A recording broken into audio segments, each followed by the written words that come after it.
Olá pessoal, sejam muito bem-vindos. Estamos conversando no programa Psicologia e Sentimentos. E eu quero continuar abordando a questão da ansiedade que iniciei no vídeo passado. E embora eu tenha feito a abordagem do ponto de vista evolutivo, filogenético, né? Mostrando a importância das emoções, inclusive e principalmente as desagradáveis, como sendo informativas ou preditivas de perigo, né? E a correlação delas com o mundo externo e o ambiente interno, ou o mundo interior da gente. Mas hoje eu gostaria de ir para um campo um pouco mais prático, digamos assim, que diz respeito ao nosso cotidiano de uma forma geral. Então, a ansiedade está na ordem do dia, não é? Cada vez mais um número maior de pessoas sofre em decorrência da ansiedade. E ela está também na base do adoecimento, ou seja, do surgimento de inúmeras outras patologias físicas e psíquicas. Por exemplo, do ponto de vista físico, né? Ao longo do tempo, ela pode contribuir, e bastante, para o diabetes, hipertensão arterial, problemas cardíacos, problemas gastrointestinais, problemas dermatológicos, respiratórios e por aí afora. Então tem uma gama imensa, né? Porque a ansiedade ela vai interferindo sobre o funcionamento orgânico, não somente psíquico, né? Agora, podemos ver a ansiedade, né, como sendo o ponto de partida, ou a gente pode também estudar a questão vendo a ansiedade e analisando sob o prisma de consequência, né? Consequência de um modo de funcionamento. Bom, aí a gente está falando a respeito da ansiedade que é prejudicial, mas tem uma intensidade de ansiedade ou tipos de ansiedades que, na verdade, elas fazem parte do cotidiano e não são desagradáveis, né? Por exemplo, quando o namorado ou a namorada vai ver, né, o seu parceiro, a sensação é de expectativa, né? Há uma certa tensão. Essa tensão é uma forma de ansiedade, só que ela é positiva, né? Ou seja, diz um autor que é como se o sujeito ele fosse flutuando, né, no espaço dos seus pensamentos e desejos ao encontro do seu objeto de amor. Objeto aqui no bom sentido, né? A pessoa a quem ele ama. Então, a expectativa de uma viagem, né? Então, a expectativa de assumir um novo cargo. Então, quando está num certo nível, isso revela, né, um desejo, uma expectativa de algo novo, né? Então, a pessoa aí está se relacionando com aquilo que é novo, com aquilo que é diferente, como um desafio. Quando essa ansiedade ela ultrapassa um certo limite, ela já se configura como sendo o resultado do medo, do novo, né? Do medo, do diferente, do medo do desconhecido. E aí começa a ser prejudicial, né? Porque pode ocasionar bloqueios, limitações, perturbações e muitas vezes contribuir para que a pessoa recue, né? Eu lembro de uma mulher que ela passou num concurso e aí quando soube que ela teria que viajar, ir para um outro estado, submeter-se a um curso, e esse curso seria ao mesmo tempo preparatório e um teste que poderia aprová-la ou não, quase que ela não vai, né? Porque a tensão foi lá em cima, a ansiedade foi enorme, muito intensa, e ela pensou seriamente em desistir. Ela estava com medo, obviamente, né, de naquele curso ela não conseguir aprovação. Felizmente ela administrou bem esse medo, foi e passou, né? Mas quando chegou o momento de assumir o cargo, haveria uma cerimônia, e nessa cerimônia todos os que fizeram aquele curso e foram aprovados seriam empossados no novo trabalho. Quase também que ela não vai, né? Com medo, né? Medo de não dar conta daquilo, medo de assumir o trabalho. Mais uma vez ela foi ajudada, soube administrar aquele medo e foi ao concurso e aí passou a trabalhar, né? O que foi muito bom para ela, porque ela foi conquistando esse novo espaço, ela foi vencendo o desafio e a partir daí lidando bem melhor, né, com o medo, com a defesa, né? A defesa. Eu disse no vídeo passado que a natureza, a vida, ela nos dotou de informações preditivas do perigo. Essas informações, elas são sensações, às quais nós demos nomes, né? Uma delas é o medo, a outra é a raiva, a outra é a vergonha, né? O susto. Então, essas emoções, que são emoções mais básicas, primárias, elas têm como objetivo nos proteger de algum perigo, seja ele real ou imaginário. Só que o imaginário ele só tem força semelhante ao do real quando a gente acredita naquela imaginação. Quando a gente não acredita, né, não tem tanta força, não nos impede. Por exemplo, você ir a uma montanha russa, lá em cima a sensação é de perigo, a ansiedade vai lá em cima, ou seja, o medo vai lá em cima. O coração dispara, você tem vários dos sintomas do medo. Mas você está ali querendo se divertir. Então aquele medo, ele é a diversão. Você paga para sentir aquele medo. E aí você se diverte. Acho meio estranho, né? Mas é uma diversão, aquilo dali, né? Então veja bem, é uma informação preditiva de um possível perigo ou do perigo, que pode ser real ou pode ser imaginário, né? Então, aí, diferente dos demais animais, o perigo para o ser humano pode vir do ambiente ou pode vir do mundo interno, através da emergência, né, de imaginações, de pensamentos relacionados com algum perigo, que é imaginário, né? Por exemplo, você tem muito medo de viajar de avião, né? Normalmente, o que está por trás desse medo? Medo de morrer, né? Porque a ideia é o avião vai cair. Mas você pode nem pensar conscientemente, nem acreditar que seja isso. Simplesmente você pode pensar, eu tenho medo de viajar de avião, não consigo viajar de avião porque eu passo mal, né? Então o medo, para ele ser eficaz, ele tem que ser intenso. E ele precisa ser intenso para ser eficiente, ou seja, lhe impedir de ir adiante naquilo que se configura como um perigo à sua autopreservação, né? Qual é o meio mais eficiente de você não morrer num acidente de avião?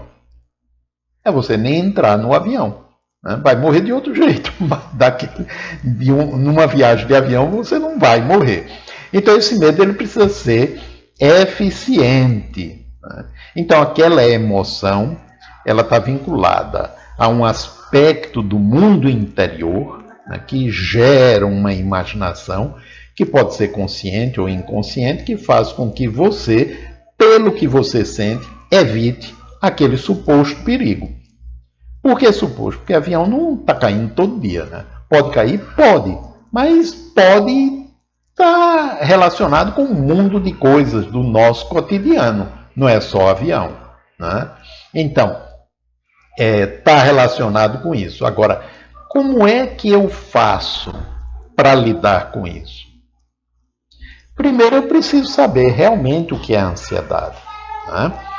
Que boa parte das vezes é fruto do medo, mas pode ser fruto da raiva.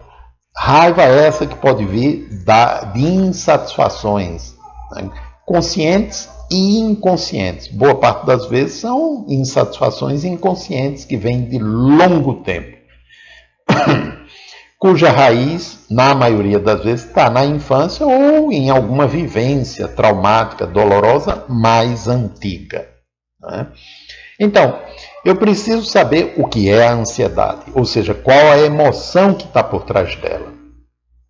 Sabendo qual é a emoção, eu preciso saber quais são os pensamentos, quais são as crenças, qual a imaginação que está por trás. É sempre essa sequência? Não, às vezes tem uma emoção que gera algum tipo de crença que, por sua vez, gera uma emoção correspondente àquela que originou aquela crença e daí por diante o produto final, que é a ansiedade e os comportamentos de evitação, que muitas vezes são piores, porque eu passo a evitar para não sentir o medo. Então eu passo a ter medo do medo. E aí vou me tornando um prisioneiro da minha mente, do meu próprio pensamento, do meu mundo interior, né? E se configurando uma prisão sem grades, portátil, porque eu a levo para onde eu vou. Então, na medida em que eu vou identificando o que eu estou sentindo, a emoção que está por trás daquilo, os pensamentos que alicerçam o surgimento da emoção, descobrindo os padrões de personalidade, eu já vou tendo condições de lidar de uma forma melhor com o campo da imaginação, ou então lidando melhor com o resultado final, que é aquilo que eu sinto no corpo. E eu lidando melhor com isso, eu posso inclusive me permitir sentir para poder perceber melhor o que se passa no plano das ideias, no plano da imaginação, e ir percebendo aquela engrenagem que eu falei antes. E poder aí me dar conta, tomar consciência dos padrões de personalidade que alicerçam isso. Eu conseguindo fazer isso, e óbvio, isso leva um certo tempo, e sozinho às vezes é muito difícil de fazer, a não ser que você tenha uma metodologia e tenha passado por um bom treinamento, senão você não vai conseguir, né? Pode ser que eu abra caminho para encontrar as matrizes daquele sofrimento, que geralmente são situações traumáticas que ocorreram em algum tempo lá atrás da minha vida, lá no passado. Eu descobrindo essa matriz, eu posso reconfigurá-la, ressignificar os mandatos mentais, as crenças, os pensamentos, e com isso vai perdendo força toda a engrenagem. E eu vou podendo lidar com o condicionamento já existente para transformá-lo. E aí eu vou saindo daquele problema. É fácil? Parece fácil, né? Falando assim, mas não é. É difícil, né? Porque como são defesas, tem uma parte de mim que defende a defesa, mesmo que ela esteja me prejudicando, né? Porque o objetivo daquela defesa é evitar um perigo maior, né? Supostamente maior. Então, uma parte de mim vai defender aquele sofrimento, que é resultado de uma defesa, para que ele não cesse. Não é o sofrimento em si, mas a defesa que gera o sofrimento. E aí eu vou precisar desenvolver consciência, amadurecer o ego para me permitir sentir, né? Sem me aborrecer, sem tentar livrar. acolhimento com amorosidade. Conseguindo isso, todo o sofrimento ele vai gradativamente diminuindo, já não será mais como era antes. Já estará bem diferente, até que eu realmente me liberte daquele sofrimento, daquela dor, daquele limite, daquele bloqueio. Porque tem bloqueios que a gente nem pensa, que tem a ver com esses tipos de defesa, como timidez, como aspectos da vergonha, padrões de personalidade que são defensivos. E a pessoa nem consegue se dar conta, não tem nem consciência que ela está se defendendo. E boa parte das vezes está se defendendo de coisas que estão no próprio mundo interno. Aí, como eu falei no início, o perigo para nós seres humanos não vem do mundo exterior. O perigo pode brotar também do mundo interno, sob a forma dessas maquinações ou elaborações imaginativas, que provocam tanto sofrimento, que provocam tanta dor. E não precisa ser num nível intenso que desemboque num diagnóstico psicopatológico, um transtorno de qualquer natureza. Muitas vezes esse sofrimento está num limiar abaixo disso, mas que atrapalha a minha vida, porque tira um pouco, pelo menos, ou às vezes até muito, do brilho desta. Pode-se sair disso? Pode sim. Mas a melhor forma de sair dessas situações, e aí eu estou falando basicamente da ansiedade, que está correlacionada com o medo, porque tem a ansiedade relacionada com a raiva, com insatisfações. E aí a compreensão, embora seja semelhante, mas ela toma um outro rumo. Então, através do autoconhecimento, através da compreensão desses mecanismos, eu vou me colocando disponível para mim mesmo, para conviver, aceitar, administrar melhor e utilizar aquilo que eu sinto a nível de corpo como portal para perceber melhor meu próprio mundo interno e descobrir o que é que alicerça aquele sofrimento.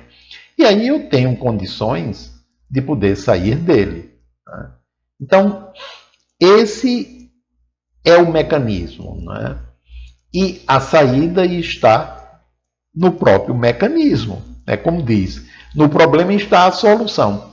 E é verdade isso daí. Na própria ansiedade está a solução. Porque a ansiedade, como sendo o resultado, ela vai mostrando o que é que eu preciso entender para poder sair, para poder mudar. Ok?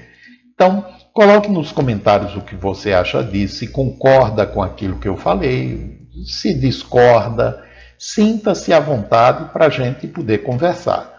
E eu vou responder àquilo que você tiver comentado dentro das minhas possibilidades, obviamente. Um grande abraço a todos, e eu espero que esteja, de alguma forma, contribuindo para uma melhor compreensão da ansiedade, a correlação dela com o medo, com o campo emocional, com o campo mental, com os padrões de personalidade e com a história de vida. Ok? Então, até o próximo vídeo. Um grande abraço a todos.